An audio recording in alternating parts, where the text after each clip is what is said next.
A primeira inscrita é a deputada Janaína Pascoal, que está com a palavra. Obrigada, senhor presidente. Cumprimento todos os colegas que participam desse importante congresso de comissões. Eu queria destacar que num projeto de autoria coletiva, até para que nós consigamos, né, ainda não terminamos esse processo longo e trabalhoso, chegar a um consenso, existem dispositivos que agradam, né, a determinados parlamentares, existem dispositivos que desagradam muito estes mesmos parlamentares e, por óbvio, todos os dispositivos que estão aqui contemplam alguns dos parlamentares. Por que eu estou destacando isso, que parece algo óbvio? Porque é importante que a população compreenda, né, que o fato do parlamentar eventualmente votar sim a este projeto não significa que corrobore todas as ideias contempladas no projeto, tá? Eu queria destacar os pontos que eu entendo fundamental nesse trabalho coletivo, até para que a liderança do governo, e aqui rendo as homenagens ao deputado Carlão, que tem se dedicado muito, né, a conseguir o andamento desse projeto, liderado pelo deputado Camarinha, que também parabenizo, mas até para que a liderança do governo entenda que existem pontos aqui que me parecem inegociáveis, tá? Que são pontos que, pelos vários debates que já houve em torno desse projeto, eu vejo como pontos importantes para todas as bancadas. E por que eu estou frisando isso? Eu estou frisando isso porque quando nós debatemos o decreto de calamidade, e eu votei não, eu disse, seja no plenário, seja aqui no Congresso, que o decreto era uma carta branca para o governo do Estado. Quando nós votamos o projeto que libera os fundos, e aí eu votei sim, eu só votei sim porque houve um dispositivo fechando, determinando, especificando os fundos a serem liberados. E o que aconteceu quando o projeto aprovado, né, chegou ao Palácio do Governo? O governador vetou justamente o dispositivo que especificava os fundos a serem liberados. Então, o exercício de fiscalização que essa casa realizou para fechar o uso dos fundos do Estado, o governador desfez por meio do veto. Poder-se-ia dizer, isso é um direito do governador. Tudo bem, até é uma prerrogativa do governador. Mas me parece um desrespeito para com essa casa quando é vetado justamente o dispositivo que foi colocado como uma exigência para o voto sim de vários parlamentares, inclusive o meu. Então, eu quero destacar aqui alguns dispositivos que são muito importantes, né? Como o artigo 3º, que suspende o prazo dos concursos públicos. Esse artigo é importante para os aprovados, mas principalmente para as finanças do governo, porque a realização de um concurso implica muitos gastos. Então, eu vou ficar muito chateada, né, se eu disser sim a esse projeto, com vários pontos que me desagradam, se houver tempo eu vou especificar quais são, e quando chegar isso lá no Executivo, eles vetarem esse artigo 3º que garante a suspensão dos concursos. Idem com relação ao artigo 4º, que prioriza os fornecedores nacionais. E vejam que aqui não tem nenhum protecionismo, não. É uma questão de defesa contra fraudes, até. Porque o governo do Estado priorizou uma empresa chinesa, né, que teoricamente tinha sido auditada, visitada, checada pelo tal escritório em Xangai, e, na melhor das hipóteses, São Paulo tomou um calote, porque houve um pagamento antecipado de 30% de uma compra de 500 milhões de reais e nós não recebemos os respiradores. Então, eu quero deixar aqui pontuado que eu vou ficar muito chateada se o artigo 4º, que prioriza a indústria nacional, for vetado. Igualmente, ficarei mais do que chateada, ficarei indignada se os artigos 5º e 6º forem vetados. Por quê? Porque o artigo 5º exige a publicação de todos os documentos referentes às compras feitas com o dinheiro liberado para o enfrentamento da pandemia do Covid-19.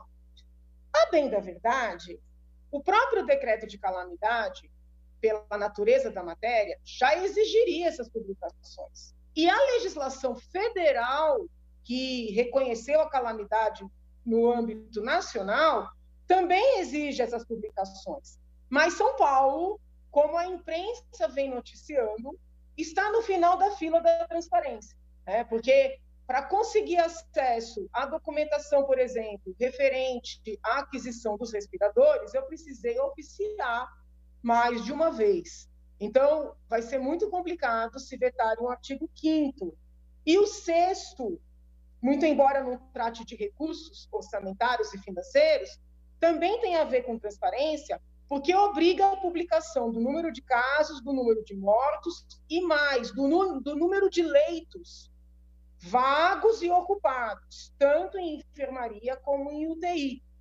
Esse dado não está divulgado nos sites, seja da secretaria, seja do Palácio em si, e tem a ver com transparência, porque, sabendo o número de leitos vagos, nós podemos fiscalizar contratações, né, de leitos, por exemplo, no sistema privado, de construção de novos hospitais de campanha.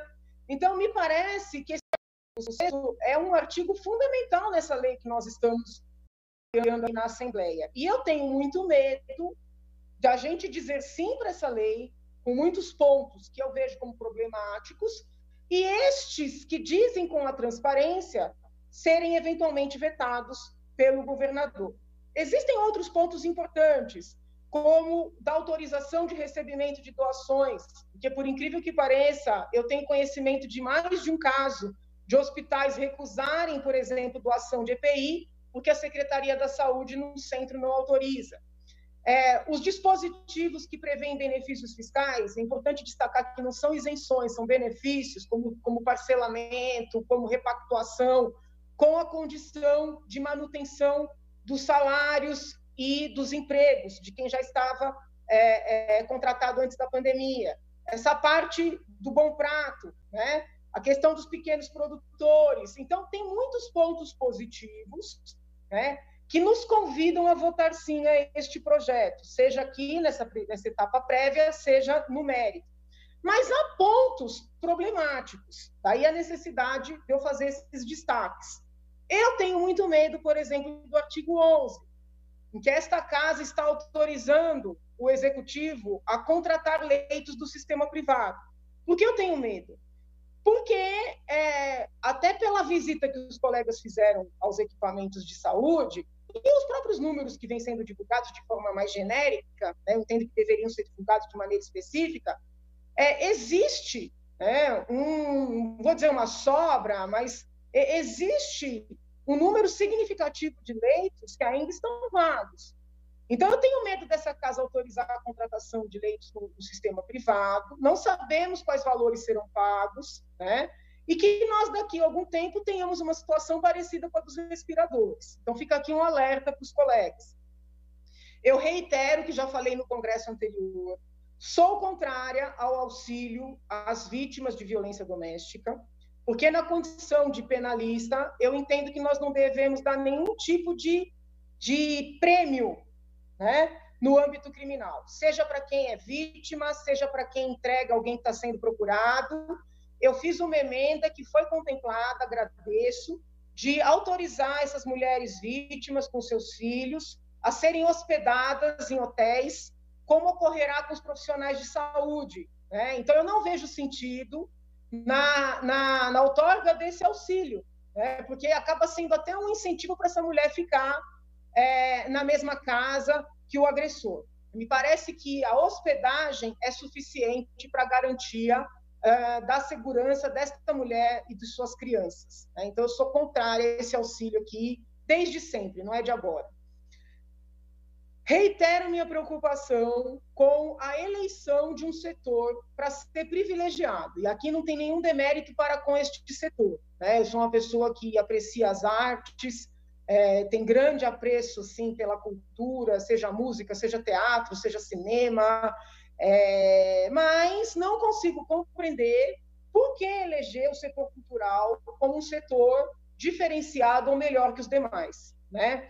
Muitos foram os profissionais impactados, muitos foram os estabelecimentos impactados, e agora a Assembleia vai autorizar um auxílio emergencial diferenciado para os profissionais de cultura, e algo muito indefinido aqui, que é pagamentos para manter equipamentos. O que é isso aqui? A gente pode estar abrindo porta para desvios. Então, fica aqui o alerta, Ok. tá? Sem nenhum tipo de preconceito. Eu não vejo sentido nem fundamento para que nós elejamos uma categoria como sendo melhor que as demais. Ok. Na medida em que todos foram impactados, e alguns grupos de maneira muito significativa, os garçons, por exemplo, né, que não estão recebendo as porcentagens. Deputada, o tempo está se esgotando. Eu vou fechar, Conclua. eu vou fechar. E aqui, para fechar, Excelência, um segundinho.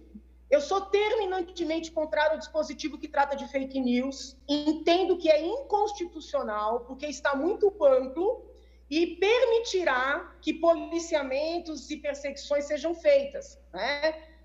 Já vimos médicos tendo vídeos retirados das redes porque estavam defendendo, com fundamento em casos concretos, determinados tratamentos. Então, não me parece coerente com o Estado Democrático de Direito, com a Constituição Federal, deixar nesse projeto um artigo tão aberto como esse que trata das fake news. Precisaríamos criar uma outra forma de garantir, vamos dizer assim, a veracidade das informações. Muito obrigada, senhor presidente. Numa outra oportunidade eu complemento. Ok. Deputado